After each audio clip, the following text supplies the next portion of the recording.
I'm not. Are you able to put the document up on the Yeah, screen? yeah, yeah. The document is up and we're streaming now. Hello.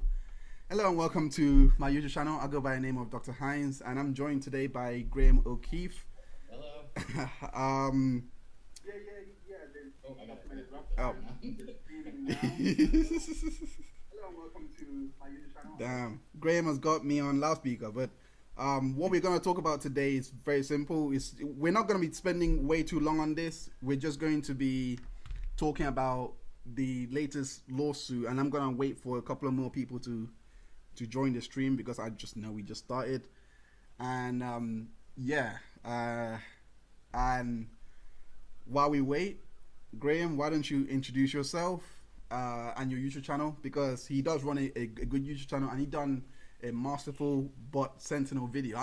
Honestly, like I'm not sure if you watch Nate's stream, he does mention it on there, but the video, if you haven't seen it, do go see it because the way he broke it down was it was really intricate. It was really intricate. But yeah, introduce yourself.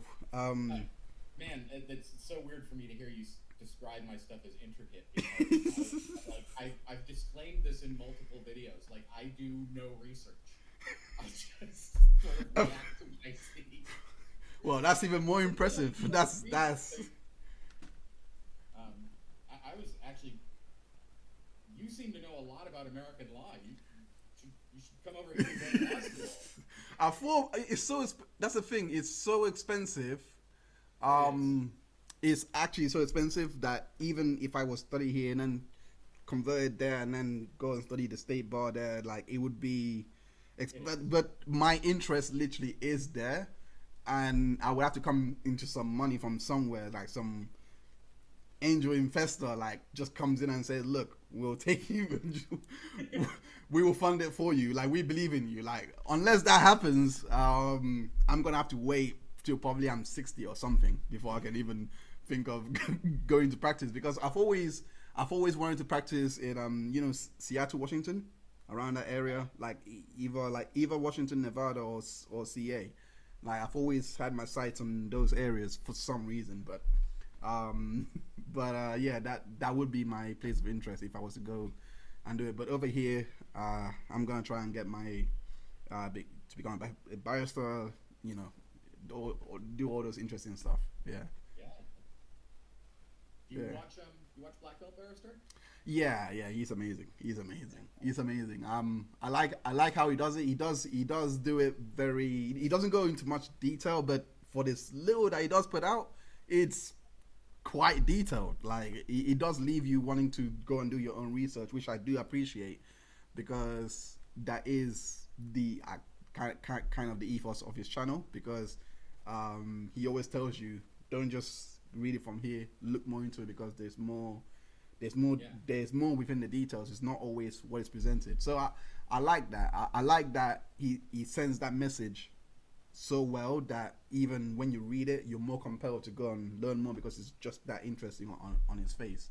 So I do like I that. started watching him because he was doing a really good job, I thought, of sort of highlighting the differences between UK law and US law Oh yeah, yeah, with respect to the the Johnny Depp yeah, yeah, yeah. pay. And he and then I kind of kept watching him because now he's sort of highlighting sort of peculiar things in UK law that I had no idea about. I knew about TV license fees, but I didn't know about things like the parking fees and Oh the yeah, various things that he talks about. Like, oh yeah, yeah. Like yeah, yeah, he goes into detail on that. I mean, even I have, because I work in the enforcement now, like because of obviously getting out of the hospital, etc. But I do parking enforcement now, and when I watched his video, I was like, this guy, because obviously I know the laws that he's referring to, and we are basically coaching this before we go out. So what he's talking to is literally what I would advise people if I was to issue a parking note, a penalty notice. So it was just interesting to see that the arguments that I gave to the public and say I'm not, because I always say I'm not advising you, I'm not giving you legal advice, etc. But this is how I would argue it. I always do it like that, and Yeah. to see it line up with what he says, and and obviously he's an experienced barrister. So I was like, oh wow, okay, I'm on the right track then. I'm on the right. Do that for me here as well. You know, I had an issue with my car, and I had police officers said, you know, just when you go in, tell them this. Yeah. Not legal advice, but tell them this, and like, you know, in my experience, 9 out of 10 times the case gets dismissed. Exactly. You know exactly what I'm talking about. Flip. Okay, so I'm gonna go into. Okay, so we. I'm not sure how many people are actually here. I think we have to for time's sake. I think we have to hurry along with the case. So, it's quite interesting the way. I think an important disclaimer has to be given here, which is the fact that which is the fact that this is just the first complaint. It is quite normal that when you read this complaint, you may not have the full information, because they do permit and amend the complaint that would accompany this. So I thought, because I've noticed it a lot, I'm not sure if it's standard practice per se. I don't know. I have to put that disclaimer out there, but from what I've seen from other cases that I've read, the first complaint isn't always the complaint that is taken, that the judge makes a decision by, if that's right. if Exactly. that makes sense. And I caught a couple of typos in it, and I got those off to Nate and Yeah. that they would be filing an amended. Okay. See. Okay. So yeah. So I'm not completely off base here then by thinking that. I see myself on YouTube. Huh? Myself on Google, but not. Yeah. Yeah. It's gonna. Are you able to see yourself now? No. Oh, flip. I did for a second, and then it went away. Is it still gone now? Oh yeah, it is gone. I don't know. I don't know what happens. That might happen a lot, but it's mainly because of the fact that I'm having to switch windows to go on the complaint to read on yeah. So it's a bit. So it's yeah. So it's like that. So that's a little disclaimer. You will get those because I'm using OBS. It's not as sophisticated as StreamYard, because I believe StreamYard does have a better interface to handle multi-window streaming. So yeah, I can't even. Huh? I barely knows how to use OBS, and I took a look at StreamYard and was very confused. But see, even now the complaint is gone itself. So let me try and fix that. And I see myself. Oh, okay. So is it still there? Yeah. Okay, cool.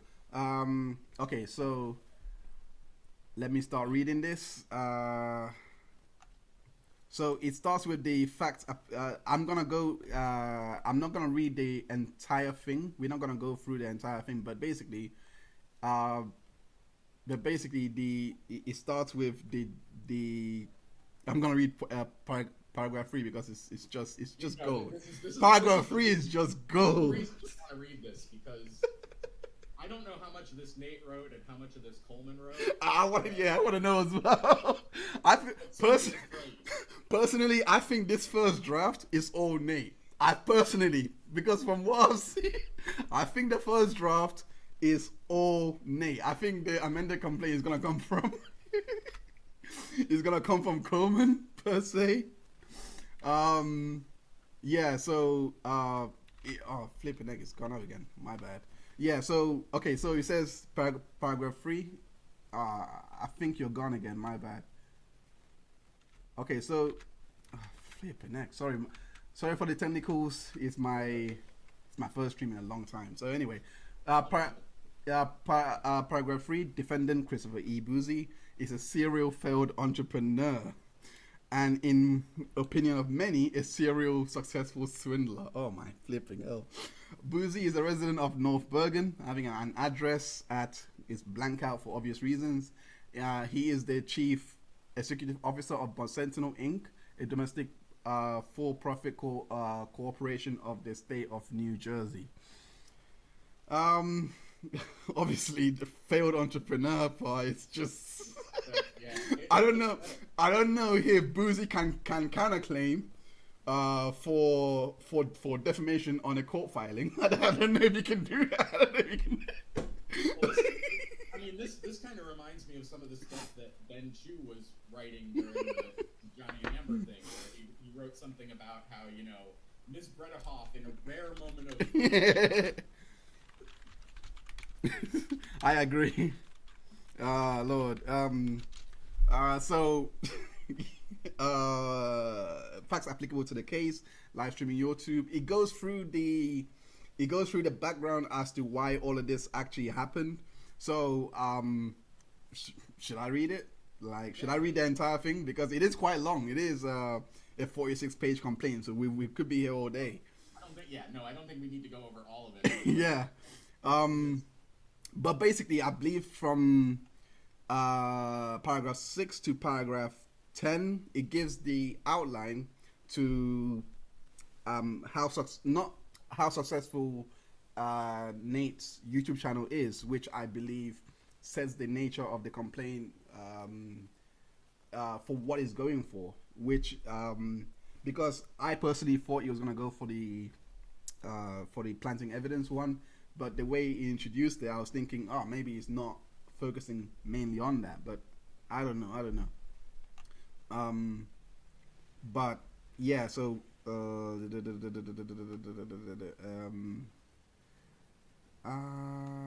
as described, about how streamers make money. Yes, basically, yeah. So from 6 to 16, basically how streamers make money, and that was I believe the background, the entire context of what we're going on. And I believe because this part really threw me off a bit. I was reading the Johnny Depp and Amber Heard trial. I was reading, but the way it brings it all in is actually quite interesting. And I think, yeah, this is the main point I want to highlight, which is paragraph 20, which is, to some extent, however, public sentiment concerning the case is divided along political and cultural lines, because Heard's claims represent a high point in the sway of the Me Too movement, a social trend that focused attention on the widespread abuse of women by men in positions of power and influence, especially in the entertainment field. Indeed, the trial was described by many commentators as a tipping point in a battle between extreme poles that had formed around the Me Too movement. The Washington Post, for example, printed a column in June stating, Dixon was alarmed by the giddy derision that seemed to follow Heard in particular. She had hoped to avoid the trial altogether, but when her 17-year-old daughter showed her a pro-Depp meme, despite not knowing much about him prior to the trial, Dixon realized how much it permeated popular culture. The live stream trial was widely followed by observers online, and social media was overwhelmed by Depp fans who felt he could do no wrong.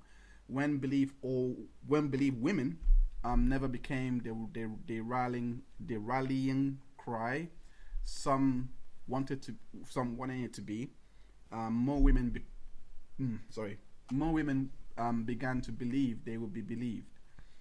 Many experts in the fields of gender discrimination and domestic violence, however, feared that Depp v. Heard verdict and the online harassment of Heard in the trial leading up to it could shake the confidence of women who might have otherwise come forward and with allegations of abuse, and slow or reverse the momentum created by Me Too. So when I read that, I was thinking, why would that be the case? Why is he putting this part into the complaint?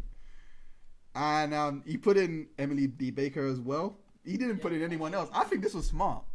Smart to put in. I think where he's going with this is he's trying to establish that Bouzy is coming at it from a political agenda point of view. Exactly. And then he goes on to talk about YouTubers, and if anybody was going to sympathize with Amber, it would have been Emily. Exactly. Because she deals with that stuff every day. Exactly. That's her day job. Exactly.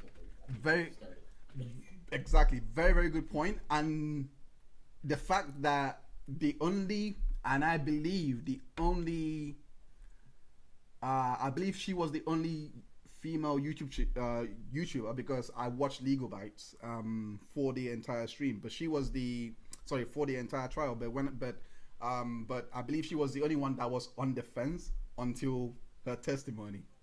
So it's not like she had the preconceived idea. Oh, Depp is gonna lose. I think everyone in LawTube from because I watched it on Law and Crime first, and then I moved over to Legal Bites because I just wanted to hear what everyone was saying. Hey Nate, nice. Thank you so much for joining. I can't believe it. I can't believe it. We got a celeb in the house. We got a celeb in the house. It's the man himself. We love you, Nate. He's the man himself. But yeah, I think everyone was saying because I watched it on Legal Bites, so everyone was saying that Depp has no chance. There's no way he's gonna win this because just the way that the defamation laws are stacked up in the states, he just can't win. So when everyone was saying that, I didn't hear Emily say that because obviously I wasn't part of a stream. But when I was watching back on the content, just to get different comments, I always got the idea that she was very level until a very tipping point of her testimony, which I feel this is permeated through the entire the entire LawTube space where it was this is not real. They're like, she has to be lying because this is fantastical, you know what I mean? And that's when I believe everyone was changing their viewpoint. Yeah, like Nate is here for you, Graham. Actually, he's here for you. He's here for you. But yeah, so see. As I said in the beginning, like I don't research anything. I just react to what I see, and I don't know. Nate likes it, but I don't know. I'm not sure what value I'm actually bringing. Nah, the value that you're bringing is the fact that you actually, believe it or not, I think you know Bouzy more than I do. So I believe that you can share a bit more than I could on this, in my honest opinion, because there's some things that you've brought out that I didn't even know. So anyway, I'm gonna go on to read this, but the main point is I believe Emily was the right person to be. Oh,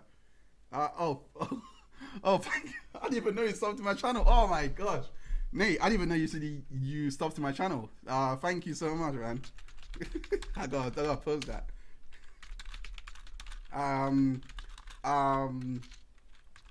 So, where was I? Damn. Yeah. So him, like, of all the people, I think the fact that he was doing the stream of the planting evidence with Emily D. Baker makes her so fitting for this as well, because the only person that hasn't received any heat from this whole media, coverage of post-trial, etc., is actually Emily. She's actually the one that's actually received quite a bit of praise from the mainstream media. Like, she hasn't really received any bad press, like, compared to the man that shall not be named, like, because the media love to make him the boogeyman, is obviously Tug. So he's the one that's been getting the most daggers in his back, so to speak. So I having Elaine call him out in the trial didn't he didn't. No, he didn't. So let's read the Christopher Bouzy serial entrepreneur. He says on his personal website, ChristopherBouzy.com, Bouzy describes himself as a serial entrepreneur, software engineer, and political maven. Words cannot express the feeling you get when building a product. Quote, when building a product with a keyboard and mouse, and then release it to the world for millions of people to use. On information and belief, defendant Bouzy is not a software engineer. Oh wow. His LinkedIn profile does, however, describe him as having been employed by a computer as a computer service technician for the New York City Department of Education from September 1998 through November 2000. I actually want to know who wrote this, because I think this is like I said before, it just sounds like Nate wrote this. No, it doesn't. Thank you so much for dropping in anyway. Thank you so much, Nate. I actually appreciate that. Thank you, Nate. Hope you have a good day. So, uh, paragraph 30 on information and belief. Defendant Bouzy has never released a virtual product that has been used by millions of people. A previous company of his called Comcore, however, did release 4 programs: Wallet Cloak, a system for encrypting and hiding cryptocurrency wallets; Music Chow, a free music downloading application. Like, Jesus Christ, I mean, you can't be any more grifting than that. Byte Send Bounty, a fun and easy way to discover new apps and games while getting rewarded. I mean, Jesus. And ByteSend, the first peer-to-peer rewards network powered by blockchain technology, which by every indication have all been used by virtually no one. That's brilliant. Yeah. Like, if you look at these apps, right? So it's for hiding your crypto and for stealing music. So he's writing grifting apps. You can't be any more of a grifter than that. You can't be any more of a grifter. Anyway, Doozy Boozy, the clown, says he made millions but can't pay his rent. Oh yeah, I'm getting to that.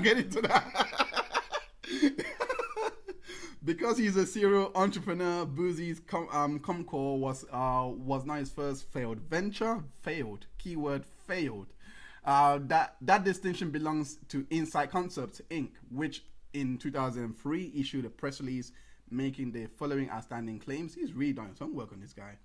The new face of software, New York-based company Insight Concept redefines unique software. PR Web, August. Anyway, just skipping all that. Today, Christopher Bouzy, the CEO of Insight Concepts, announced that the company is weeks away from releasing software that will successfully determine if a person is telling the truth or not. The company has completely designed the software for the average home user, and boasts if you can click the mouse, then you can use the software. Software engineer. Lie detector. That's amazing. An app in 2003. Almost 20 years ago. It really is. That's amazing. Software engineers from the company claimed the software can effectively detect slight anomalies in the human voice when someone is lying or telling the truth. The software has a 90 to 95% success rate. Does this sound familiar in any way? I mean, what other software boasts of a 95% success rate?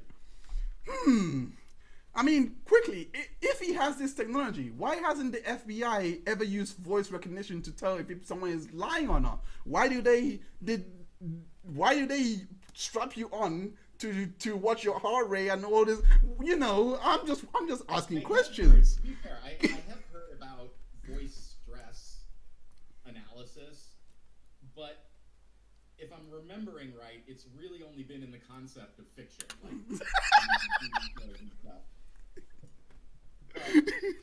I mean, it sounds plausible, but you know, like they don't give the name of the app in here because if it exists, I'd like to try it out.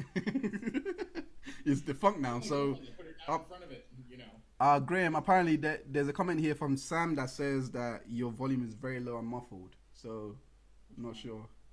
I mean, you come across as fine on my. I can hear you fine, but I think it's probably not, fine on to the users.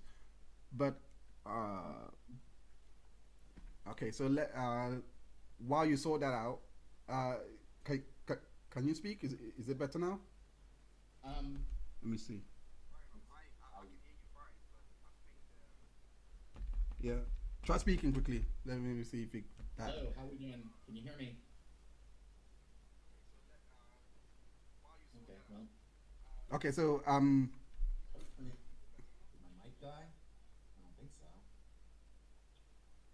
yeah, that I can hear the problem. So I'll continue reading while you try and sort that out. I think the chat will update if they can hear you. But I'll just continue reading. Sorry for the technical difficulties. Oh, keep going. Yeah. So I'll say, while some experts question the morality of using such software, 2/3 of the 1,500 Americans surveyed say they would use the software at least once. Okay, that makes sense because it doesn't flipping work. Um, in So, I think a lot of people would like to, sit their spouses or partners down in front of that and ask them a few questions. Could you imagine how many divorces came from this app alone? Like, let's think about this. Yeah, but the Where were you tonight? Where were you? wait, wait, tell me the truth. Finally found a revolutionary way. I think you're fine now. I think you're fine. I'm not too sure. Chat, let me know. Let me know if it's fine, chat. Because I think it's coming out fine on my end. Moses came from this app. Tonight. Where were you? Yeah. Tell me the truth. Finally found it. Okay, so I don't. Yeah, I don't know what it is. I'm just on, the Google chat with you, and that's all. If it's fine, chat. okay, that's fair. All right. So, hopefully it will sort itself. But I didn't hear this issue during the test of everything. So, oh, let me go back. Okay. Oh damn. I think you might disappear again. Yeah. It's better. Okay. Wouldn't mind louder, but this works. Okay. According to Lori, she says that is a lot better. So yeah. So hopefully that's enough. Okay. So I don't know why you keep disappearing. It's happening again.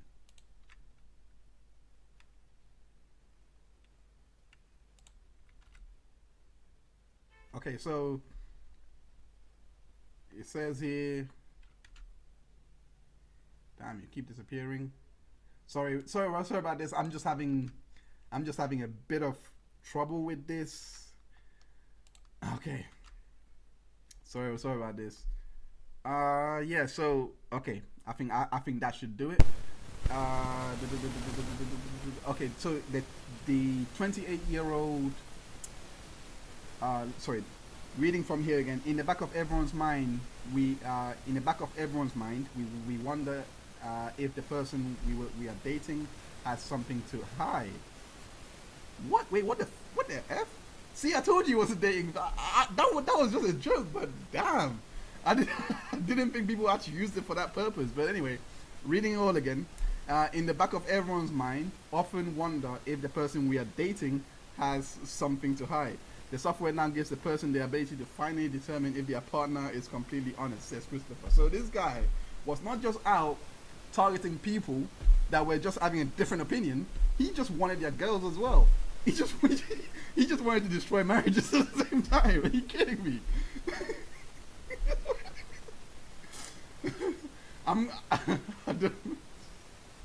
I cannot believe this. Could you imagine if he used this app to find? I'm not gonna go there. I'm not gonna go there. I'm not gonna go there. That's a bit too. That's a bit too much of a low blow for me. But I think you know what I was about to say. I can't even hear you now. Oh, Graham, I can't hear you. On my end, I don't know what's going on.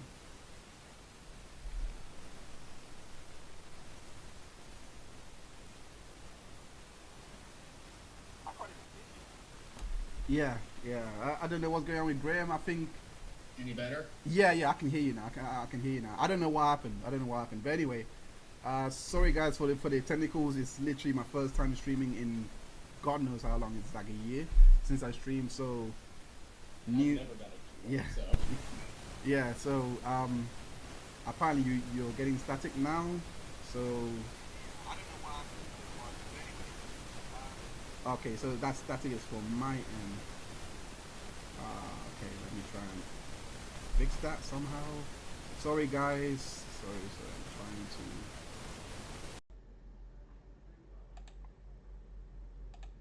Okay. Hopefully that stops the static.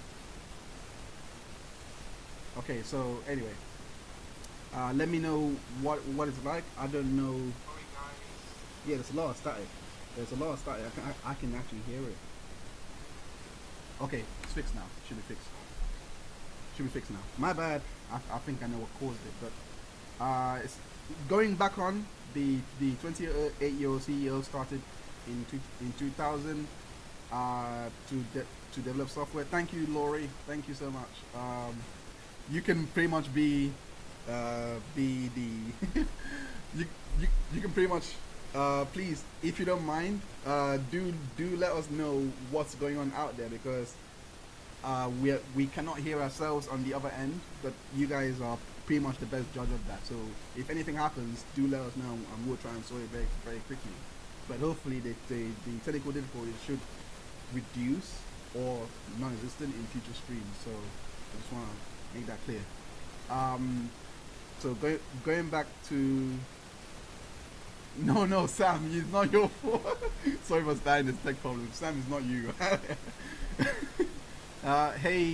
Hey Daisy Girl Williams, greetings from the UK.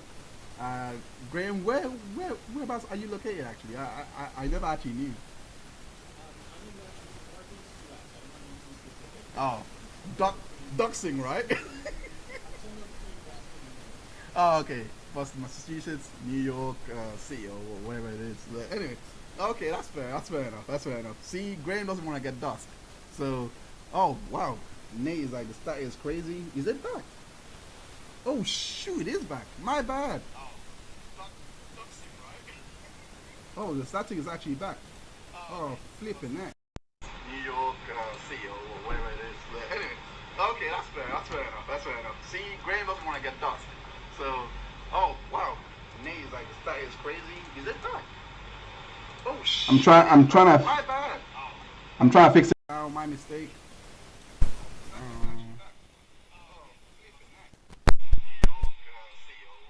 I have no idea what's going on. This street. That's fair enough. See, Graham doesn't want to get dust.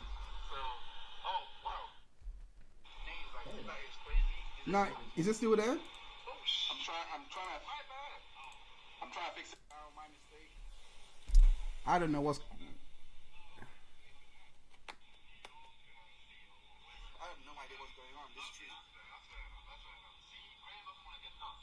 So.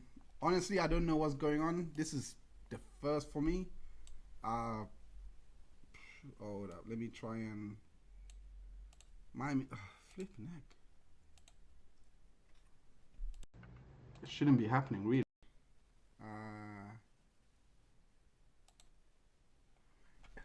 It would mean the stream. 1 second. Let me try and do this. Oh, Nate said it was good. Is it better? Is it better now? Okay, so it's good. Okay, it's all good. We're back. Thank you, Nate. Thank you, chat. It would mean the stream. Okay, thank you, everyone. Okay, we're back. So I have no idea how that fixed, but let's get back to reading this, because it's very interesting. What is it's very kind of you to actually lay or do. First and foremost, I actually want to give props to Nate for even investigating all of this out and even bringing this out, because he should not be talking about grifting. Just from what I'm reading, he should not be. He's a poster boy of grifting from just from this little complaint alone. So anyway, he says the 28-year-old CEO started the company in 2000 to develop software. Other developers were not interested in developing. For that. This is definitely Nate. I can tell. Insight Concepts has made its success developing less than common software for home and business consumer, and the company has reported an annual gross profit of 3.5 million. Okay. I noticed this, and I wanted to stop you there because he made 3.5 million. Gross. All right. Even taking that at face value, if he made 3.5 million and still can't pay his rent, and I don't know how you don't make the profit on 3.5 million in revenue, but one man operation. You probably argue. I don't know. Honestly, you probably argue net profit was flipping. Overheads cost him 4.5 million, and he had to pay per shareholders. I'm just trying to anticipate whatever asinine argument he's gonna make to justify why he doesn't have money to from this time. I'll give him the benefit of the doubt. This is, I believe, in 2003. So a 10-year stretch, because he started crypto whatever in 2014. He could have blew all the money, and he just needs a new venture. I'll give him that. I'll give him the benefit of the doubt. He probably, this one went well. He blew all the money, and he's starting another one, trying to make it all back, and he was struggling to try and and this fits his Bot Sentinel storyline, because obviously the way he portrayed that thread, it means that it probably means that he lost all that money somehow. But I'm sorry, but 3.5 million in download and CD-ROM sales. I mean, come on, like Jesus Christ, that just sounds way out there. Like, musicians didn't even make that much in that time, and it was hard to even make physical sales in this time for music. So if he's making that online in the time that you wouldn't even trust a legit bank like PayPal, because I remember doing a case study on PayPal when I was in uni, and how much they had to position themselves in the market, and their their affiliate with eBay really helped them gain consumer trust. And this took a long time. It wasn't even until 2007 that they started gaining computer trust, because the fear was always scams and online hackings and getting your details stolen. So people did not really people did not really trust easily to give their details over to even make a purchase online. Amazon struggled for a very long time having that online business as a bookstore. All of these things, like, we studied this. I studied this personally. So reading this, and I'm like, this has to be BS. You can't make this much from an online, like from an app. I'm sorry. It just anyway. The company recently released a new version of the award-winning software Cloak. My bad. Sorry about that. Cloak is a stenography encryption application that allows users to encrypt and hide files within image files. I was permitted to take Cloak for a test drive, and I was impressed with the 5-minute learning curve of the software. I was able to navigate through the steps and successfully encrypt a file without ever consulting the manual. Given the excessive cost and limited features of traditional software, Insight Concepts offers a competitive alternative at a lower price. I mean, come on. If you okay, all right. Despite the claim, I have a little bit of. I mean, I believe the reporter, but it's not like steganography is a huge thing that people use. So that's why I didn't want to say anything. I was like, the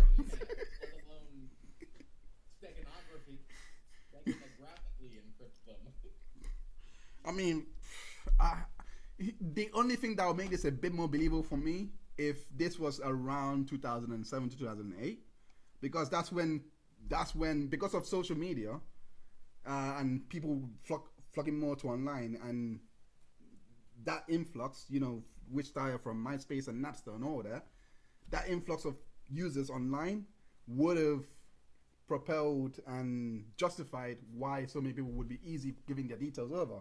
But even in that time, it was mainly on piracy, not really transaction like this. You know what I'm trying to say? I'm trying like that. Anyway, so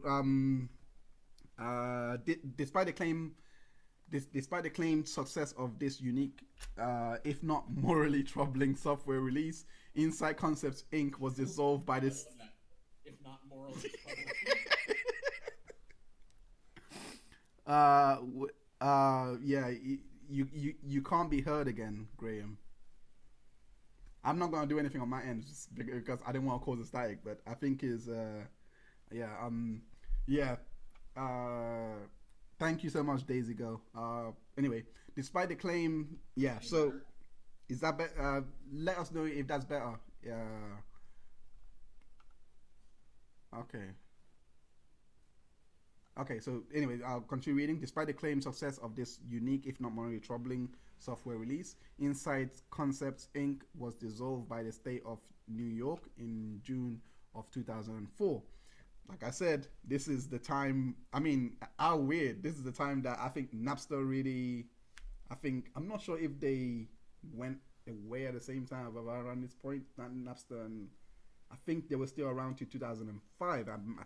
Don't quote me on it. I could be getting my timelines wrong, but I know MySpace hit around 2005, and they were around till 2010, I believe. And then, that's when.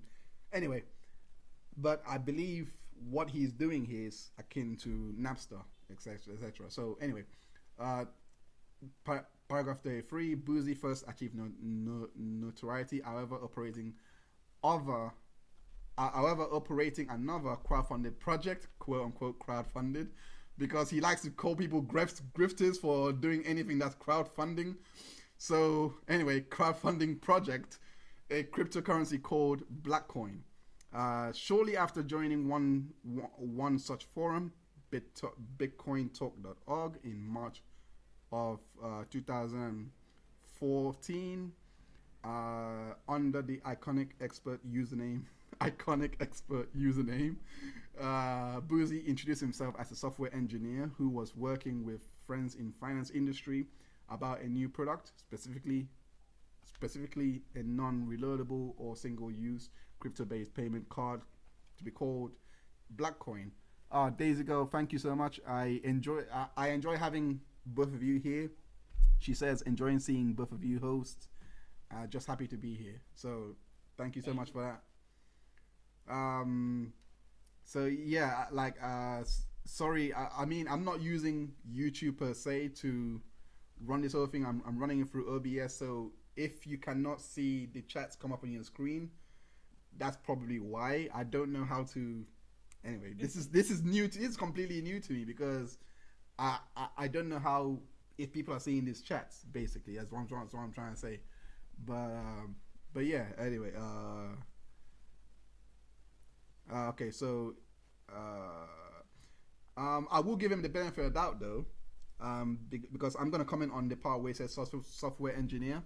I will say, and I'm playing a massive devil's advocate here. From 2000 to 2014, it is very possible that he could have, gone to school with the money that he made, with the 3.5 million that he made in gross profit. I was gonna wait till a later part. Nate says something in here where he says, Bouzy did not become a software engineer by repairing computers. I will say, to be fair, and also the devil's advocate card here. Yeah. It is possible to teach yourself how to program. Yeah, 100%. Yeah, like even I wouldn't call myself a software engineer, but I've done self-study and gotten certified in programming languages and stuff like that. Graham, they can't hear you again. Can't hear you. Put the volume up. Yeah, but I think Graham, if you did not hear, Graham was saying it is possible to teach yourself how to code and repair like this and that, and but for software engineer etc. you would need further education, and I was going to add on to that and say I think even what's his name? I forgot his name from the trial. Newmeister. He was self-taught when he first started out in the 80s, and then he Right. gone on to gain accreditation. So it's not impossible. It's not out of the realm of possibility. It's just I'm comparing. Bear in mind, I'm not saying that Newmeister is Bouzy by any means, because that guy is CV speaks for himself. I don't even want to touch that. I'm just saying, devil's advocate. Like, Devil's. it's possible. I'm not saying he did it. I'm just saying it's possible. It's possible. It's possible. Yeah, it's possible. So, but the point I was playing devil's advocate is because he says on his bio that he started programming at the age of 9 using Aquarius and Matter. I don't know what that means, but I I, I don't know, man. That has to be that has to The be idea that he had an interest at that age. yeah. Started messing around with stuff. Because I mean, I remember messing around with computer stuff when I was a kid in the 80s, when Yeah. computer stuff meant like Radio Shack. I remember that. I didn't live through that. I was 1991, so but I have heard of Radio Shack. I never heard of it in my One of in the my most days. popular computers was the Radio Shack TRS-80, which had 4K of memory. Not 4 megs, 4 4 kilobyte, 4 KB. like 4 pages of text. You had to load programs on from a cassette tape that encoded them like audio, like an old style acoustic modem. Yeah. So it was just yeah. I- So I remember messing around with those things, but so I can buy that he had an interest and that he was doing sort of juvenile hacking stuff. But I mean, to learn the kind of programming that you need to learn to create machine learning and AI, like he talks about with Bot Sentinel, that's advanced. You need a master's degree from MIT. I agree. That's why I was playing devil's advocate. I mean, they're saying that you're very low, so try and turn up your volume a little bit to the highest. As far as I know, I'm turned all the way up, but I'll see what I can find. Oh, okay. I don't know then. But I agree with you completely, because everything that he was saying and doing all this, it just sounds like you need a lot more education than just one YouTube course that you may get. Like, I mean, like just by hearing. Okay, that's loud. That's loud. I can hear you a lot. So yeah, try and keep to that. Yeah. Try and keep to that. Okay. All right. So let me just continue reading from paragraph 35. Shortly thereafter, Iconic Experts started using the forum to solicit donations, which he said would be used to help cover the cost of writing and distributing press releases to help support Blackcoin in the market, which he did again several weeks later. This sounds awfully familiar, but I'll continue. 2 weeks later, at the end of April 2014, Bouzy again requested more crowdfunding, this time 12K to finance a quote-unquote Wall Street promotional event at which 50 women wearing branded t-shirts would hand out black coin cards in the financial district. So he was also a misogynist from early. That's good to know. That's good to know. I'm playing. I think he's a self-taught hashtag chaser. I could not agree with you more, Daisy Girl. I could not agree with you more. Paragraph 37. By early May, supporters, investors, and purchasers of Blackcoin cards were turning against Iconic Expert, who is accused of trying to control and censor the group. Shock! Misstating his credentials and misusing donations. Despite claims by Bouzy that the actual cards had been shipped, Bouzy has never disputed online claims that most purchasers never received them. Boozy, yeah, I remember this actually. There is actually a tweet that he says that when this was brought out again, he says that this is akin to Clinton leak scandals, and I was like, that doesn't. I mean, at first I was confused because I asked the users what because I didn't know anything about Clinton, and they explained to me what happened. And I was like, that doesn't make any better. Just because Clinton didn't say it, just because it didn't come from Clinton's, I think it was Clinton's computer or something like that. Just because it didn't happen like that doesn't mean she didn't she wasn't responsible for what's on the content. Like, yeah. So anyway, I'm just speaking to that because if he's not disputing them, you know, there's a reason why. Paragraph 38. Bouzy, however, refused to refund any money and eventually walked away from the Black Coin project, which subsequently recovered after the end of his involvement. Bouzy, being a serial entrepreneur, was also in controversy involving accusations of unethical pumping, otherwise known as pump and dump. Oh wow! Oh wow! I hope that's not what I'm thinking of. Pump and dump schemes involving two other cryptocurrencies, Liberty Coin and Bitcent. Because the reason why I look at the word pump and dump is because I actually there is another meaning to that word, and I know it in the context of feeding babies. Not exactly what I was referring to, but it's used. I'm not sure if you heard of the Red Pill community, but it's a the Red Pill community. But I've heard of it used. Yeah, I've heard of it used there. So I'm not gonna. I don't. Like when women who are breastfeeding will drink alcohol, sometimes they'll pump their breast milk and get rid of it because they don't want the alcohol going through to the baby. That's the other. That's TMI for me, man. That's TMI. Look at it. TMI.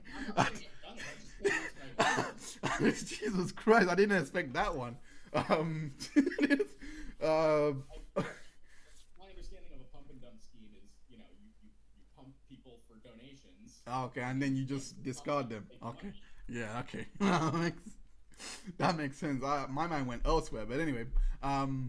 But Sentinel, paragraph 40.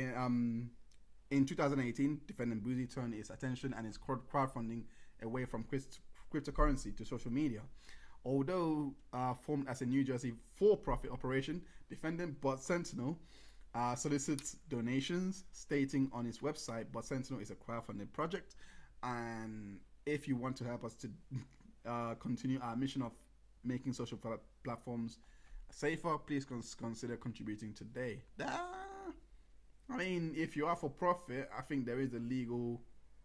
I don't know. I'm not gonna comment on that actually. To get started. Huh? But there are companies that crowdfund to get started. I mean, it's I guess a legitimate way of raising money. Yeah. Company, but Yeah, I'm not seeing much of a nefarious activity there per se. But anyway, I'll go on. Something to your contributors other than hey, you can use Bot Sentinel. I think if I'm comparing it to other apps that are out, I don't think they actually. I haven't seen it ask for donations, but they do have ads that runs on the site, so which they make money from. So I haven't seen Bot Sentinel use ads, so maybe that's why they don't use it. I'm trying to be fair, as objective as possible, but that's what I'm trying to think here. Yeah, I'm trying to cut Bouzy as much. It's almost impossible, but gotta try.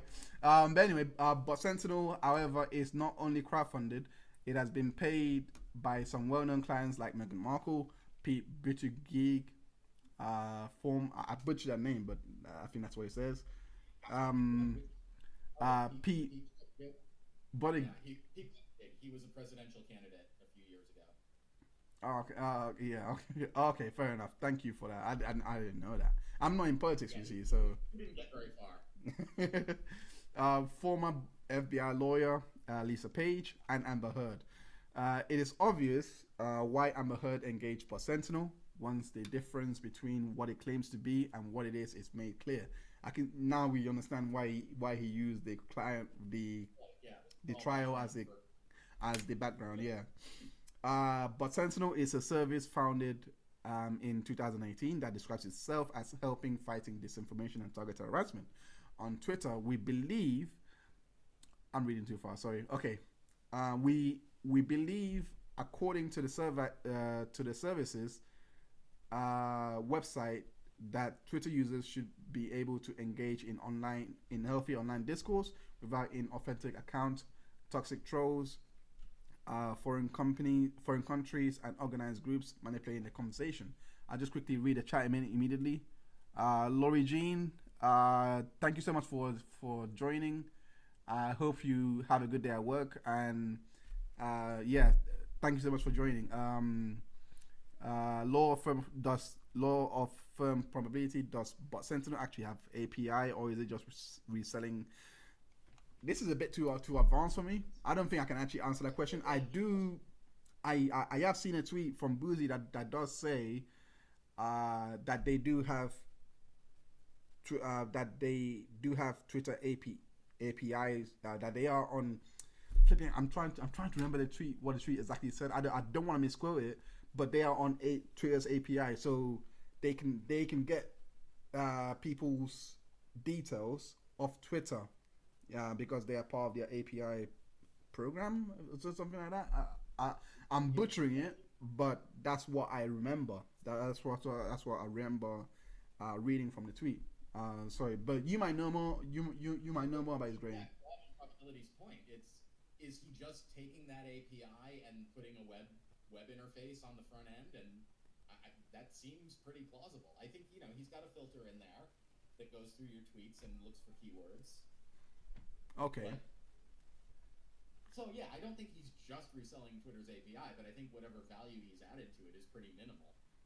See, this is why you're here. This is exactly why you're here. So to answer your earlier question, this is your value. This is your. Anyway, but I hope that answers your question. I hope that answers your question. Law of firm probability. But it's like I'm only just remembering the tweet. Trixlin, hey Trixie, this is my favorite girl, by the way. I don't understand how Bouzy gets away with what he's doing. He's biased and he's scammed, but Sentinel that doesn't do what it says. It's just targets account that don't agree with his own narrow views. I agree. Why Trixlin is problematic is beyond me. I love paragraph 45 then. I was literally getting to that. Paragraph 45. But Sentinel describes itself as a free, non-partisan platform. Non-partisan platform developed to classify and track inauthentic accounts and toxic trolls. The platform uses machine learning and artificial intelligence to classify Twitter accounts and then adds the accounts to a publicly available database that anyone can browse. I will say this part. I done a thread breakdown of his. Sorry, not a thread breakdown. I done a video detailing his breakdown of how Sentinel works, and I have sent it off. I didn't even know this, but when I was acting for briefly, and I done a production, I actually had a friend that actually is a coder. He actually codes. He literally, I saw him put on his story his name at work. And I was shocked. So I messaged him, and I'm just waiting for him to basically get back to me and see if he wants to break down the entire thread for me. So if he does that, I will upload it and we will do like a pre-recorded conversation. So I'm just waiting for him to basically give the go ahead. But it was just very interesting how that just fell into my lap, and I'm like, oh shoot, yeah.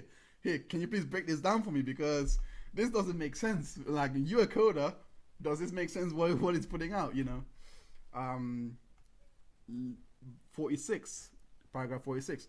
But Sentinel's claim for its technology that is its ability to detect and rank quote unquote bots on Twitter has been taken for granted by a number of non-technical publications. But others have raised significant questions about application, while the name Bot Sentinel suggests that it flags automated Twitter accounts known as bots. The Bot Sentinel website itself explains its operation as follows. Bot Sentinel uses machine learning and artificial intelligence to classify suspicious Twitter accounts, and then we store those accounts in a database to track each account daily. We use the data we collect to understand how these accounts affect public discourse and how we can minimize their negative influence. Our team developed our machine learning model using 2,500 ordinary Twitter accounts tweeting about politics, current news, and other various topics. This is where I have a bit of a problem. Anyway, we also used 25,000 Trollbots accounts we identified by examining the text of their tweets. In total, we used a combined 5 million tweets from ordinary and Trollbot accounts to build a model. I touched on this when I was going through the breakdown video, and there was an article that he done, and he said that they also used 3.2 million suspended accounts. Ironically, that's not even here. So I'm confused now. I mean, I didn't 2,000. So you're using 2,500 Trollbot accounts and 2,500 ordinary accounts. Why did he put it out there that he also used 3.2 million suspended accounts for his model? That doesn't, because I remember he was saying this is how we label the good tweets and the bad tweets. We take accounts from here and from here, and then we filter through the machine. I mean, just by reading that alone, I was like, this is BS. But why wouldn't he put on his website that he used suspended accounts as well? I don't know, man. The theory is that they were suspended for a reason, and that by analyzing them, you can figure out what the reasons are and how close other tweets come to what. Oh, okay. So more of like a comparative tool, basically. Okay. Yeah, okay. So like, you know, these are what we're using as examples of bad accounts. So Accounts that have been suspended. that doesn't make sense. I'm speculating wildly. I mean, yeah. I mean, we all we kind of have to, because he hasn't given much away. Yeah. But you would think See, like, you would think that those 3.2 million should be going into this machine. No, those 3.2 million should be going into the model, right? That's what I'm thinking off the cuff. I'm starting to wonder now if you know, if it'd be possible to get the actual code for it during discovery. Anyway, notwithstanding the use of previous high-tech terms such as machine learning and artificial you're not audible again. Try and raise your volume again. Sorry. Anyway, so thank you for that law firm probability. Let me start that again. Notwithstanding. Okay, keep it at that volume. Keep it at that volume. Is he okay? Is he speak a bit? Yeah. Can you hear me? Yeah, I can hear you. I can hear you. So I'll continue reading. Notwithstanding the use of impressive high-tech terms such as machine learning and artificial intelligence, much in the description set of what Sentinel does hinges on an understanding of the term trollbots, a neologism coined by Sentinel. Let us know if you can hear Keefe. Sorry, Graham. Sorry, not Keefe. Graham O Keefe is his last name. But yeah, let me know if you can hear Graham on this. Now, this is weird. I keep turning up the sensitivity on my microphone, and it keeps turning itself back down. I don't know. Oh, that's probably why then. It's probably a setting on your system that you have to. Is this okay? I mean, I can hear you fine.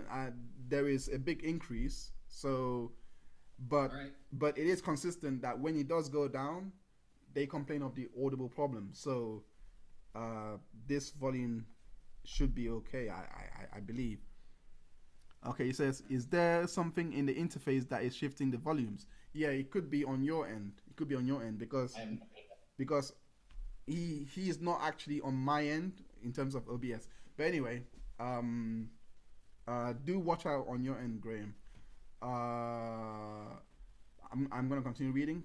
Paragraph 48 on his website, but Sentinel defined trollbots as human-controlled accounts who exhibit toxic behavior, toxic troll-like behavior. Um, some of those accounts frequently retweet known propaganda and fake news, and they engage in repetitive bot-like activity. There is very little that is either actually high tech or rigorous about this definition, including as it does such subjective and indeed highly contentious categories such as toxic troll like behavior, propaganda, and fake news. Later, everyone, time to get ready for work. I love doing the graveyard shift. Not. Thank you for joining that big org. That's thank you for joining. Graveyard shifts are a mess, especially on a Saturday. I'm surprised you're going out on a Saturday. I'm personally gonna go. It's a Saturday. Like, I mean, I don't work weekends, so I really don't envy you right now, man. But yeah, I will. Let me just continue reading. Thank you once again. Thank you for joining, and thank you everyone that's actually here. I really appreciate you guys for joining this reading. Paragraph 50. The same is true of the claim in the original description.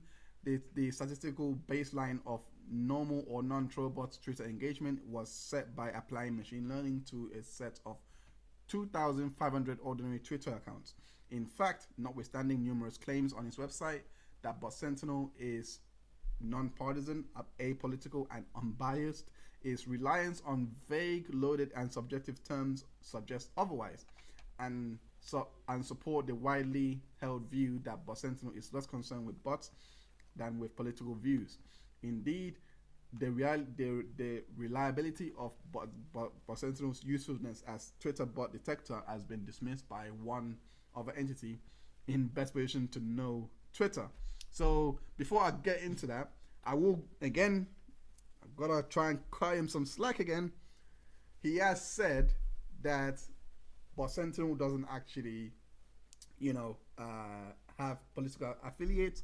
He used an example that even Republicans and people that don't share the same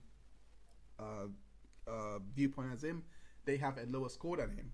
So I'll give him that because Sorbus should be high on this because he's obviously Republican, so he should be high on this, and he's not. I think it's 14% or something like that.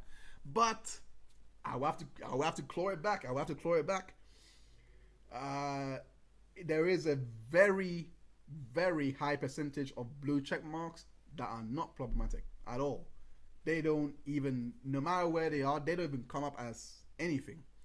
And there are a lot of high-profile accounts that are well known as, troll accounts, etc. Like, and I keep mentioning this account, Tatiana McGrath. She's 18%, and that is a satire account that really did and that is also not even flagged up. So I don't know. I'm just reading this, and I'm like, I do tend to believe that it is politically lean, but I don't know. I personally, I think it's more of whoever pays for you, they're gonna get the work done. Basically, that's what I think it's more of. I think you're right about that. That's what I think it's more of. But yeah, paragraph 53. In a May 2020 blog post, Yoel Roth, Twitter's health of safety at integrity, Nick Pickles, the company's director of global public policy, strategy, and development, wrote as follows: there are many commercial services that purport to offer insights on bots and their activity online, and frequently their focus is entirely on Twitter, due to the free data we provide.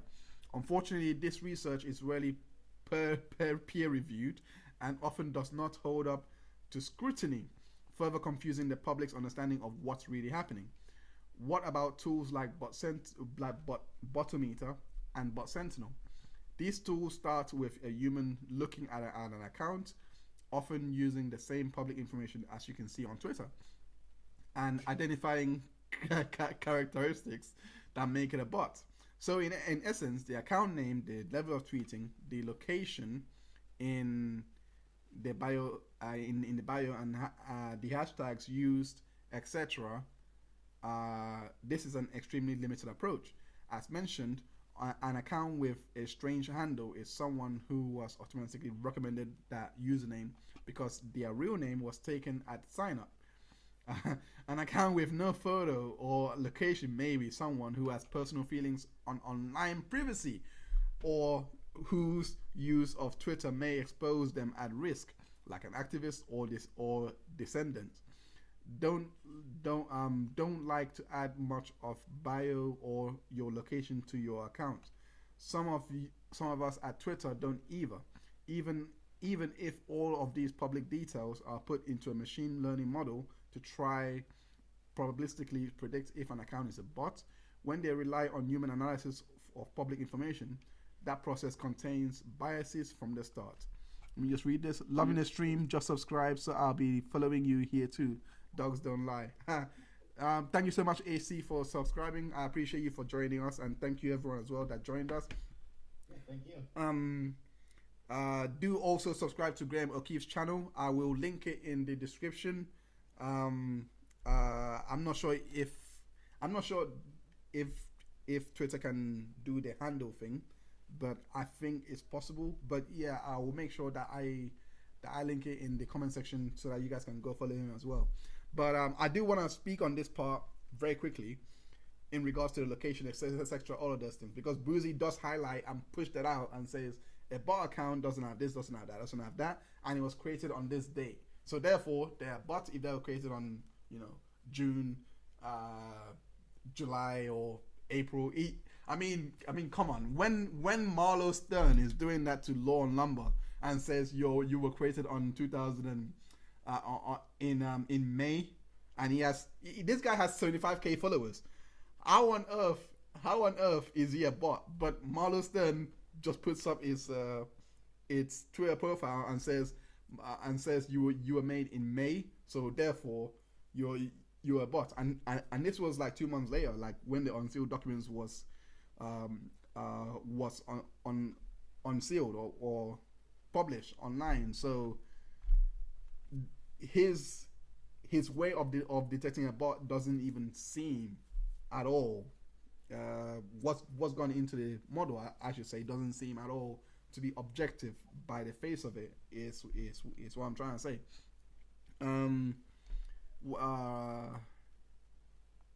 Okay, let's take some the other day examples for clarity. Someone who tweets 100 times a day with Super Bowl could just be an extremely engaged individual who loves football or hates it if their team is bad. If you care deeply about the environment and tweet about it at a certain political moment when you and your friends want to make an impact, you are not political bots. You are active citizens organizing an organic online campaign to drive change in your community. These tools, before I actually read on, I must say, because in the video that I done, I used a football example where someone actually tweeted the N-word out, and it was in reaction to something that happened during the match. And Bot Sentinel couldn't pick him up as a problematic account. It was actually 0%, and it was a Spanish account, and it was an account in Spanish. We know how he says that you have to have English tweets for your account to be recognized. But the people that were tweeting it, who were also Spaniards, were literally coming up as 9%, 47%, etc. The video, I'll link it into the comment section without going too much detail into it. So anyway, these tools do not account for these common Twitter use cases. how far we've come and how things have evolved. As a result, nuance can be lost. The outcome, binary judgments of who's bot or not, which have a real potential to poison our public discourse, particularly when they are pushed out through the media. Well done, Bot Sentinel. Bot Sentinel, in other words, do not rely on machine learning or other technology any more than its creator, Christopher Bouzy, learned how to be a software engineer when he was repairing computers for the New York City Education Department. Yeah, that's what I was talking about earlier. Boozy did, however, learn how to employ catchphrases. Techno gobbledygook, sleight of hand, and healthy dose of crowdfunding to throw up a cyber smokescreen, festooned with enough bells and whistles to enchant the untechnical and uncurious. This was and is Bot Sentinel. Whoopsie doodle. I love the word festooned. Anytime you can use the word festooned anywhere. I don't know what it means, so you're gonna have to break it down. What does it actually mean? It's sort of covered and decorated. It's like when you decorate. Oh. My volume again. When you decorate for Christmas, you festoon your house with things. So fair enough. I didn't even know. I don't know what that word. This is my first time learning that word. I'm not gonna go through this because I feel like I've covered it a lot in a video, but he's just basically laying out how the scores are arbitrary, etc. So I'm not gonna go through that, but I am gonna go through Bot Sentinel's social media hit job, which does say paragraph 61 on July 25th, 2020, the Times of London published an article named "Deb Heads Wage War, Cyber War" on Amber Heard. I mean, I wasn't around to actually witness all of this, so this is new to me. Like, I didn't even know that this was when the term "Deb Heads" was actually coined, and it's very interesting that I see Amber Heard users actually use it now. I'm trying to do things at once. But yeah, do you want to read this one while I try to post this on social media? But Sentinel social media hit job. Do you see it? Are we? Yeah. Are we? Okay. On July 25th, hang on, let me make sure I'm keeping the volume up here. I actually have to hold my microphone sensitivity control. No, it's all good. Keep it up. Okay, Times of London published an article entitled "Depp Heads Wage War on Cyber War on Amber Heard. Depp Heads are obsessive fans of Johnny Depp." The source of the claim is 13 active inauthentic accounts had recently been created specifically to target the Twitter account of Ms. Heard. That was the Bot Sentinel was the source of the claim. Okay, on May 3rd, 2022, Rolling Stone magazine, the former counterculture Bible, best known in more recent times for its own failed defamation of defense, arising out of a 2014 article about a supposed gang rape at the University of Virginia, published an article entitled "Are Johnny and Amber's Scans for Real?" Cruel taunts, slanders, comments, and ugly death threats on social media have some wondering if the former couple's online supporters are human beings at all. Scans are obsessive fans. The some referred to in the Rolling Stone subtitle was Bot Sentinel. On July 18th, 2022, entertainment website The Wrap published an article called "Internet Trolls Inflated Amber Heard Hate on Twitter, Social Media Research Firm Finds." Bot Sentinel found 672 accounts solely aimed at spreading hate towards Amber Heard. That's interesting because I'm wondering about the word "solely" there.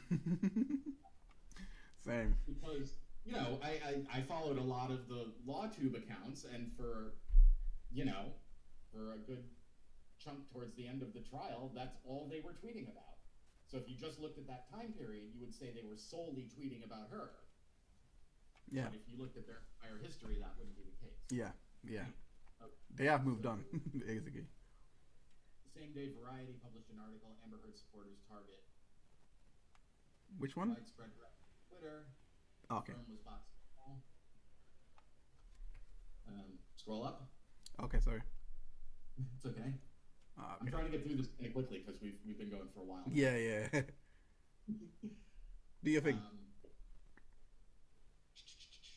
Also on July 18th, the UK Independent published an article entitled Amber Heard Subjected to One of the Worst Cases of Cyberbullying During Johnny Depp Trial. Study finds.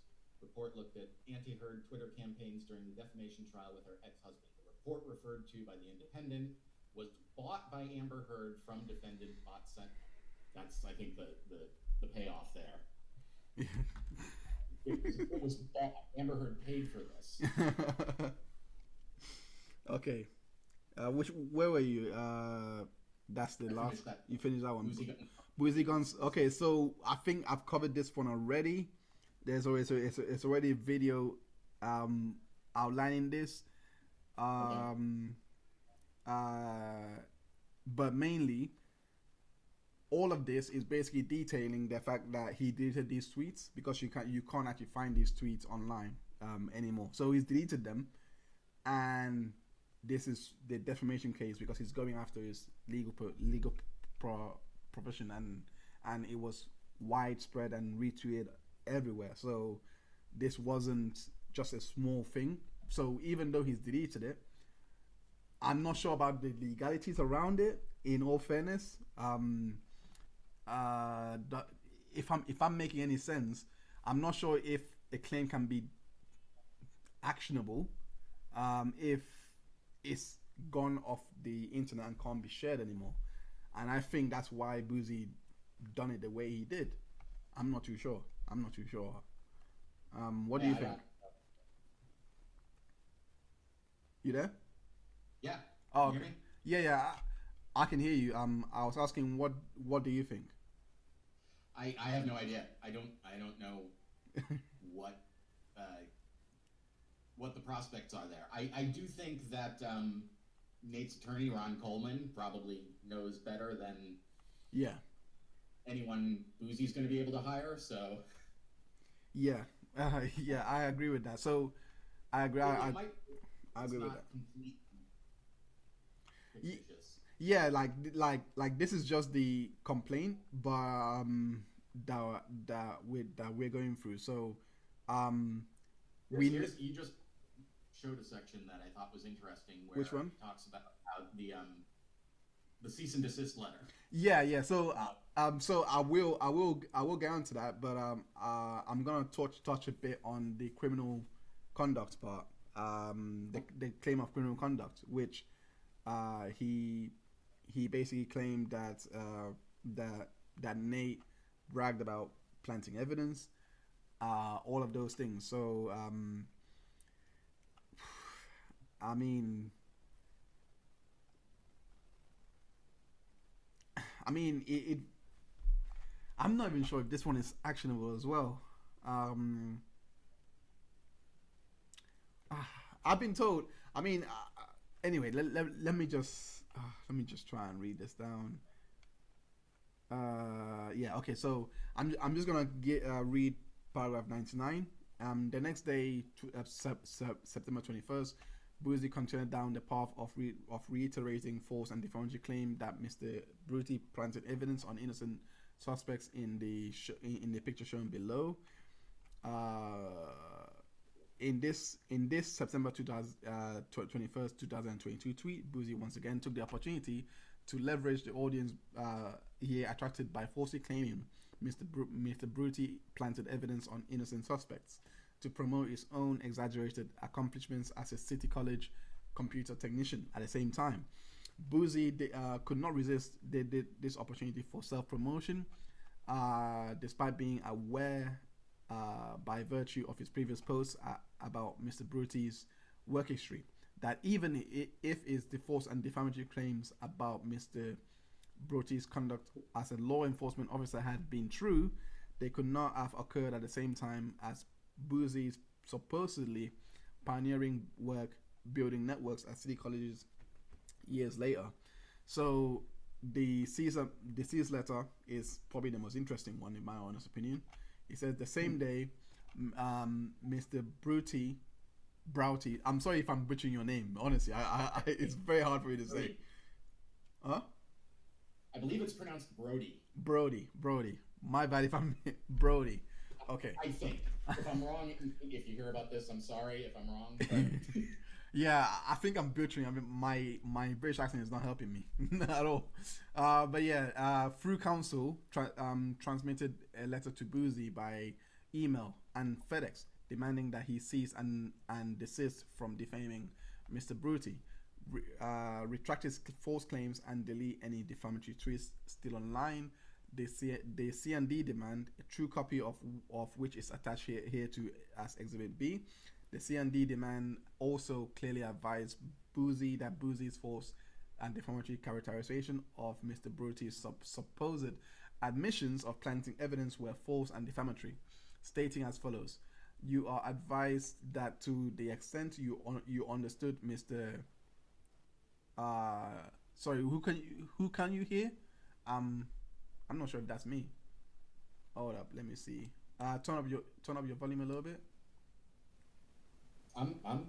It's up. Okay, that's fine. Okay, so hopefully you can hear it now. Damn it.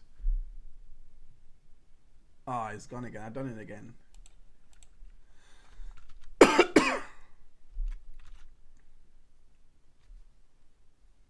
Okay.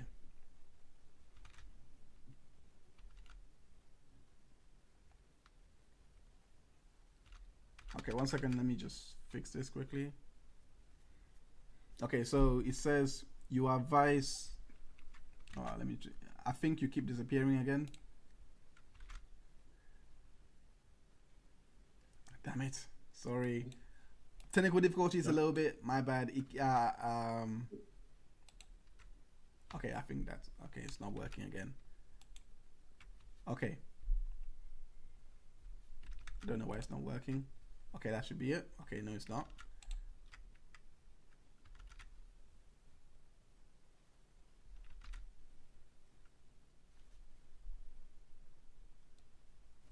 Okay, my mistake here.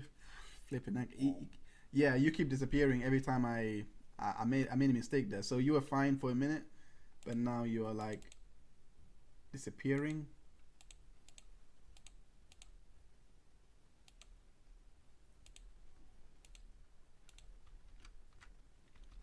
Okay.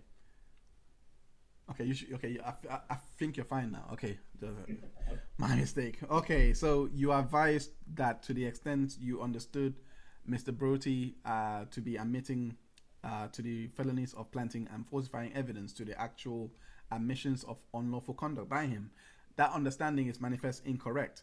In fact, no civilian complaint or accusation was ever lodged against Mr. Broughty for any infraction, including mishandling evidence, in connection with any arrest in his 10-year-old enforcement career, during which time he was also never written up, that is, given an departmental infraction for any misconduct whatsoever. Bouzy responds with a series of tweets, one of which consisted of direct and contemptuous responses to demands in the cease and desist, two of which are reproduced below. So he's basically saying that he's not gonna comply. He's just gonna bypass the whole cease and desist. Yeah. Nice work. Yeah. The grief suit. Anyway, other Bouzy tweets made after he received the C&D demand made a point of repeating his false and defamatory claim that Mr. Broughty made a video admitting he falsified evidence when he was a cop, shown below. Now, I did speak to a lawyer about this. I'm not gonna say who she is, but I did speak to a lawyer about this in regards to how actionable this claim was of planting evidence, and it was quite interesting that she said that Bouzy actually has a lot of that he actually has a lot of what's the word that I'm looking for? He has a lot of backing in terms of how frequent it is an opinion that cops plant that cops are said to be planting evidence. So if Bouzy was to hear that on a video and thought, yeah, he planted evidence, is actually protected because of the amount of discourse around police planting evidence is. I mean, what do you think about that? I can see it, but I don't know that it's relevant because, hang on. I don't know that it matters what, like he repeated the claim after the C&D letters, so he has been advised that it's not true, so he can't say at this point, I thought it was true. Oh. Because he repeated the claim after the C&D. It's gone down again, by the way. That's a good point. That's a good point. Apparently, that's a good point. So, anyway, let me read on. Another tweet broadly suggested, again falsely, that although the CND demand advised Bouzy that no civilian complaint or accusation was ever lodged against Mr. Bouzy for misconduct during his law enforcement career, Bouzy had information to the contrary, as shown below. Nathaniel Broty's lawyer claims Nathaniel had spotless record when he was a campus peace officer at Connie. Wait, what? Oh, CUNY is City University of New York. No, I get that, but let me just read this law of firm probability. That calls for a legal analysis. Thing is, there was more to the video, and Nate responded by pointing out the details that disprove the planting evidence claim. Fair enough. That's fair enough. I agree with what law firm of probability said. However, I think what my friend was telling me was that she was saying that because he admitted it on the video, it's going to be very hard to not argue opinion, because it's akin to, let's say, for example, if the video that Amber Heard put out about, I'm just using this as an example, but let's say on that video, the cabinet video, that Johnny Depp was to say, I did abuse you, I did do that. He cannot then turn around and say, and Amber Heard was to say, see, he said he abused me, so therefore it would be an opinion from me to say that I am a domestic violence advocate, even if the claim even if he didn't really abuse her, for example. That's what I'm kind of understanding here, because he said it on the video. If Amber Heard was to now go out and put it on the op-ed and say, see, he said he abused me, it's going to be very hard to say that she defamed Johnny Depp in that example, from what I'm understanding where my friend was coming from, if you get what I mean. I do. I think what Nate would argue is that he didn't actually say that he planted evidence. Okay. That's a fair point. That's a fair point, actually. All right. And I think he would argue that Bouzy was deliberately misinterpreting what he said. That's a fair point. I don't know what that means. I don't know how you can apply that legally, if there's case law to support it, because I do know that free speech, First Amendment, is very strict on these things, especially when it comes to matters of opinion. That's one of the things I think the court would need to decide, because I don't know that that's clearly cut and dried there. Yeah, I agree with that one. I'm not going to read all of this. It is pointing out, though, that in this section he is pointing out that other defamatory things, allegedly defamatory things, that Bouzy had. Including grifting, legal fund, and all of those things of gullible suckers, and it's basically pointing out what we've come to know in recent times, which is why, the season. I will link the whole letter here so that you can go download it for yourself. But he's just going through what he was basically saying all this time, about how he's grifting and now jumping onto Meghan Markle and getting lots of views and blah blah, all those things. And interesting that he brings up Meghan Markle after he posted a screenshot, which to me is the biggest L. How do you post your own screenshot from your own newspaper? From your own article that was done with you, and then you post it, and then someone else takes the screenshot and says he's actually paid by Meghan Markle here, and then he turns around and says this is fake news. How could that be? Anyway, I couldn't believe it the first time I saw it, but anyway, it's I think it's here actually. I'm not sure if he put it here. No, it's not here. It's not here. Never mind. But the tweet is out there. First claim for relief. Defamation per accord. Defamation per accord is where damages is not presumed, and you have to establish that you were damaged of some sort. So for this claim, Nate, if he was to be successful with it, would have to prove where he was defamed and the damages there. So he says plaintiff Nathaniel Broughty incorporates for the foregoing allegations as if for set forth therein. These statements and other published by defendants concerning Mr. Broughty are false. The false statements published by defendants concerning Mr. Broughty are published, communicated, and transmitted to third parties. Defendant made and published false statements alleging above, knowing that they were false, or with reckless disregard for the truth. Mr. Broughty has been, and if the harm done to him is not remedied, will continue to be damaged by defendant's conduct, including by reason of harm to his reputation, loss of income, and other harm in an amount to be determined at trial. Now, I don't know. He hasn't pointed out the exact statement, which I believe he's gonna do in the anti-slap, because there was a lot of statements in there that we simply don't know which one is referring to in the defamation per accord. But I think he might point that out in the amended complaint. But regardless, he's gonna have to prove damages for this one, and I think, my personal opinion, I could be wrong. Most likely, I am.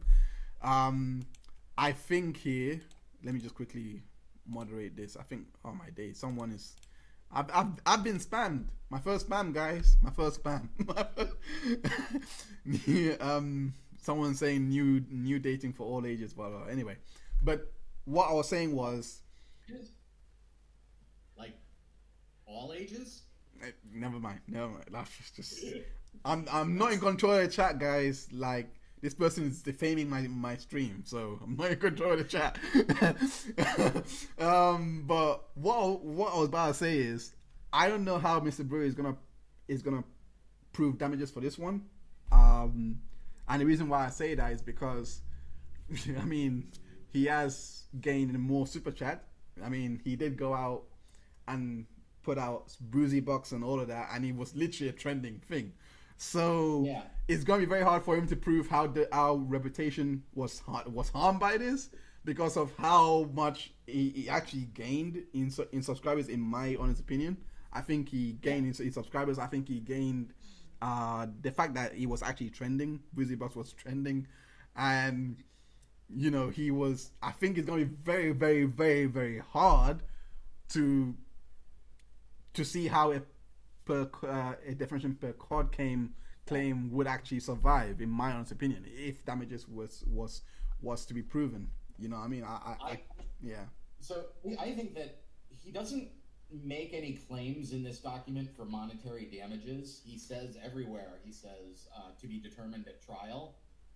I think what he really wants here, and it's in one of the claims, I don't know which one it's in, but it's in one of the claims that he wants basically a public retraction. And I think that's what he's really going for here. I'm guessing he's not really,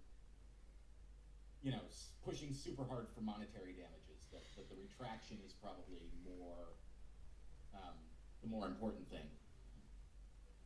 Yeah. Law firm of probability. Being accused of a felony is defamation per se. He doesn't need to prove them. I agree. I was talking about the first claim, which is defamation per accord.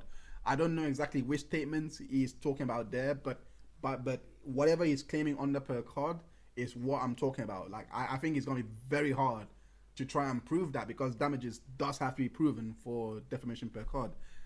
Defamation per se, which law firm of probability is referring to, covers if someone says you have a sickness, if someone says that you have a sexual reproductive issue or whatever, like Cardi B and Tasha K, which said that she had herpes.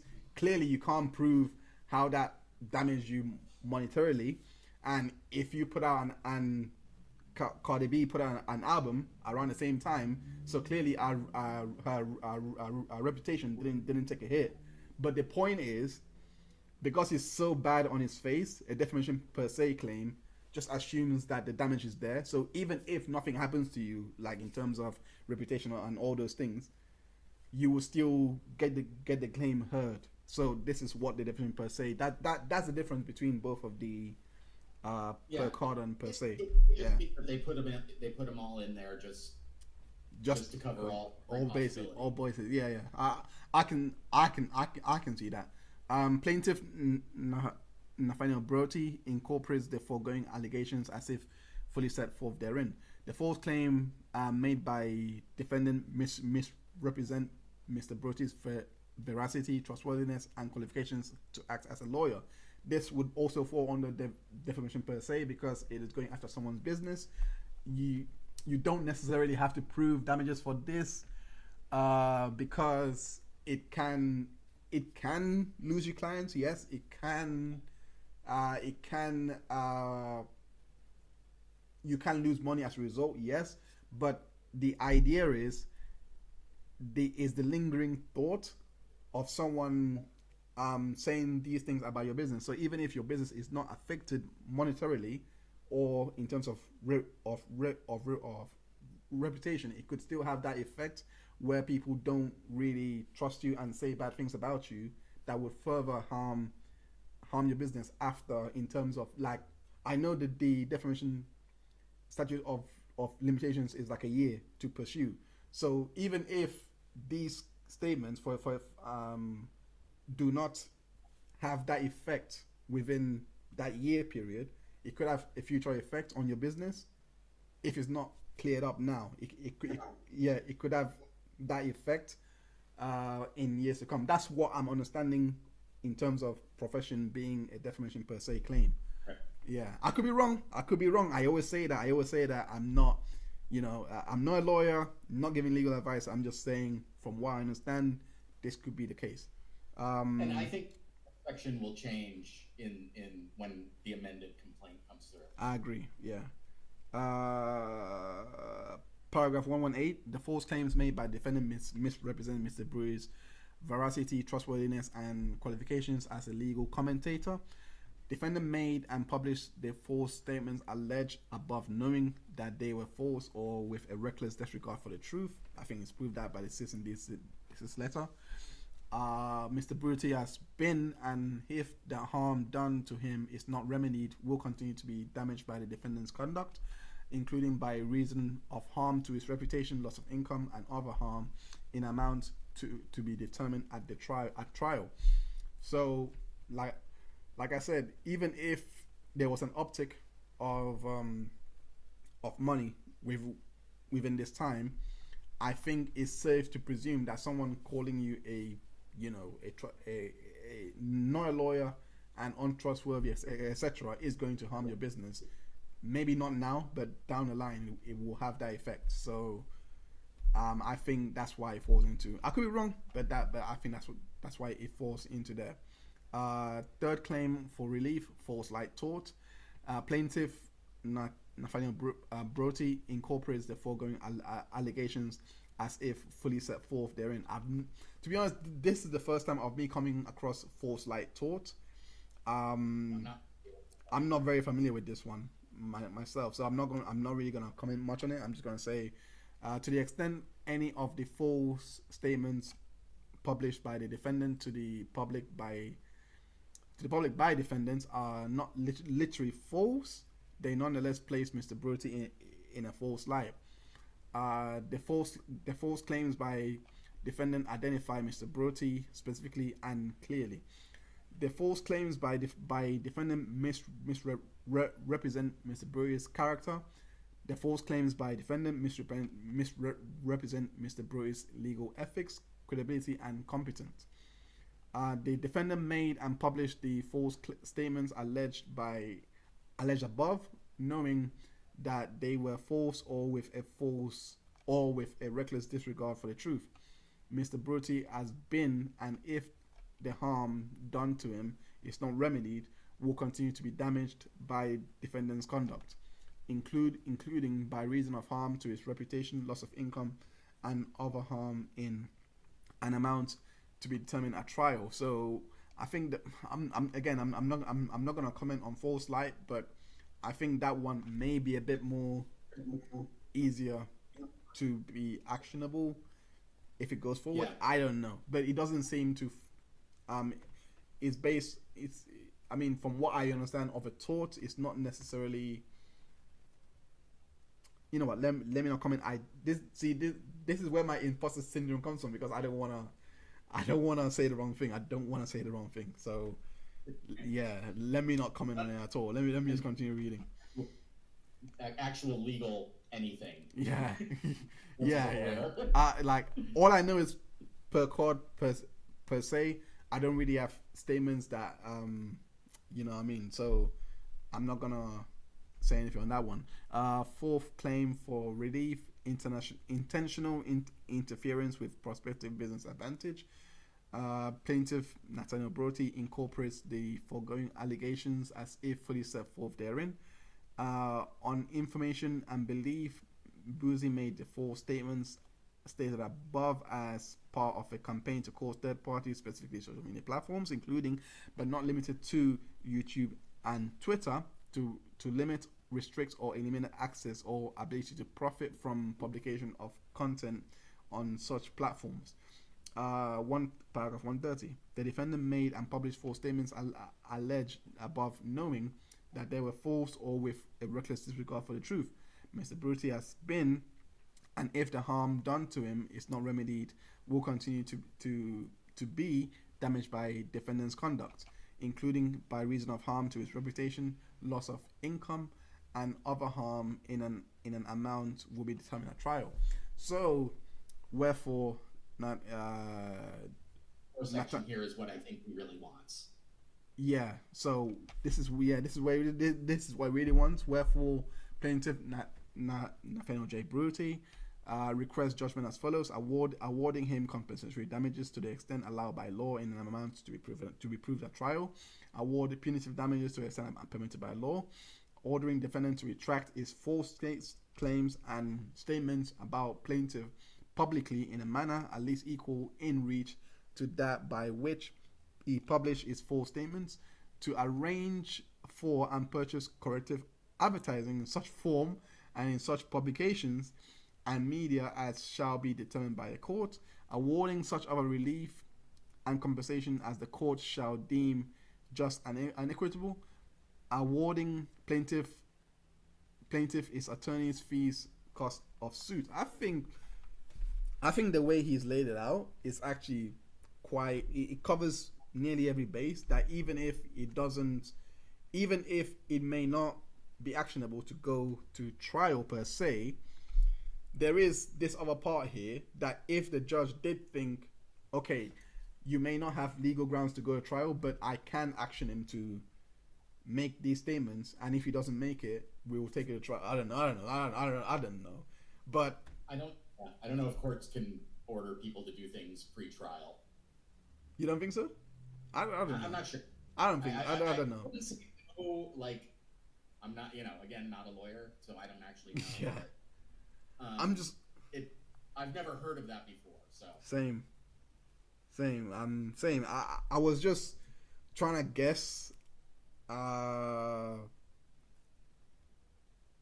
you can order corrective and award plaintiff costs if this doesn't go to trial. Like, if it's dismissed, it's dismissed. It's gone. So it's gone. Right. But all of this in one, I'm trying to think: is it going to be a situation in which he can choose to do one thing, like for example, you can dismiss everything else, but choose to say, okay, you know what? As long as you retract the claim, I hereby order you to retract the claim, and that's it. Dismisses everything else, though. I'm not sure if he can do that. I would have actually loved to actually ask that question, but yeah, I'd like to know the answer myself.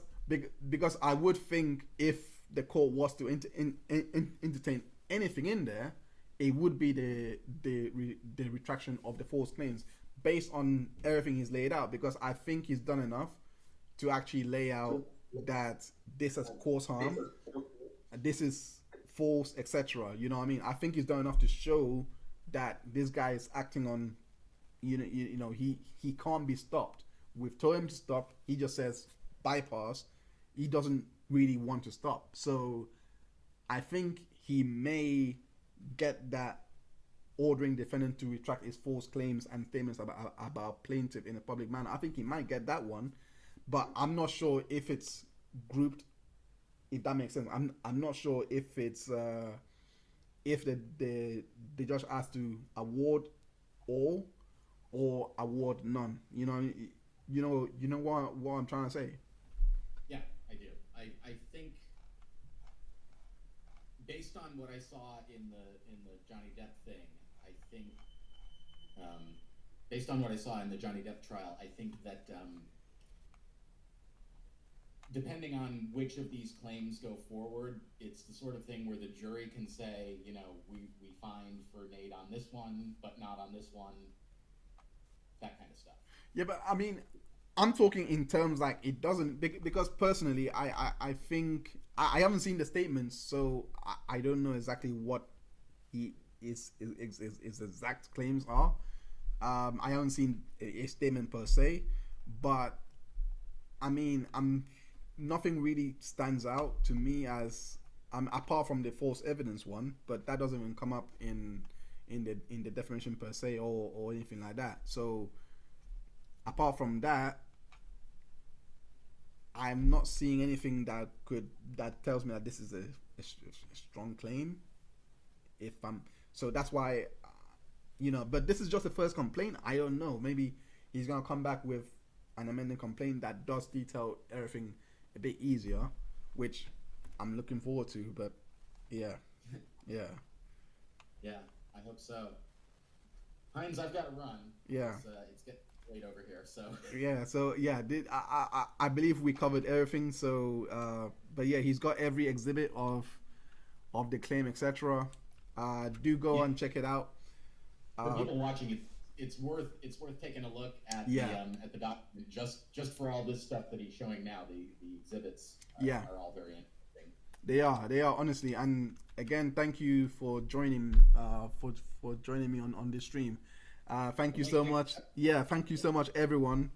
I've got a comment here that's actually quite interesting. Let me just quickly check it. He says, law of firm probability, you normally throw in all the claims you can make and then weed them out later. Okay, all right. I like that context. Okay, I like that. I think that goes back to what we were saying in terms of, this is just the first part, and there will be an amended complaint later on.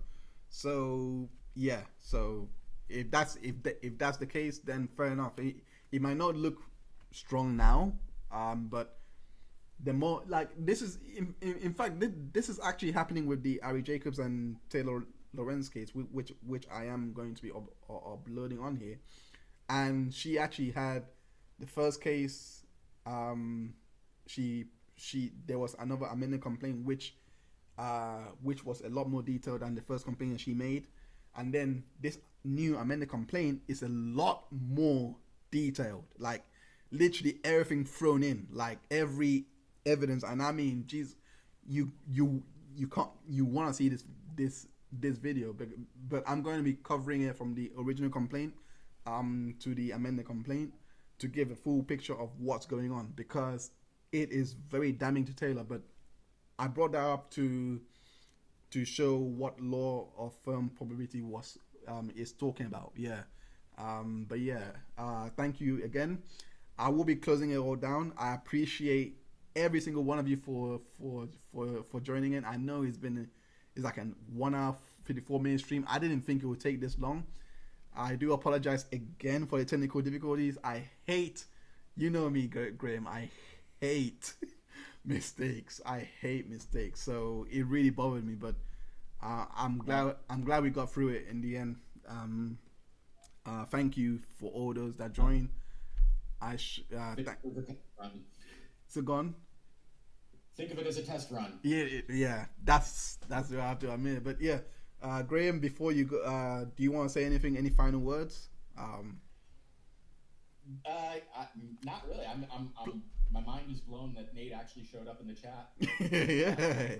Oh yeah. Of course. Of I course. think it's pretty well cooked. But I appreciate you having me. It's nice to talk to you in person since we've been chatting on Twitter so much. Yeah. Yeah. It's good to talk to you too as well. Thank you for joining us, Sam. Thank you for joining us, law firm of probability, Trixlin. And Nate, if you're still there, days ago, thank you everyone for joining us. I really do appreciate it. Do check out Graham's channel, Graham O Keefe. Again, I'll link it in the description. And I hope you have a good evening on all this. Thank you. Have a good evening. All right. Good night.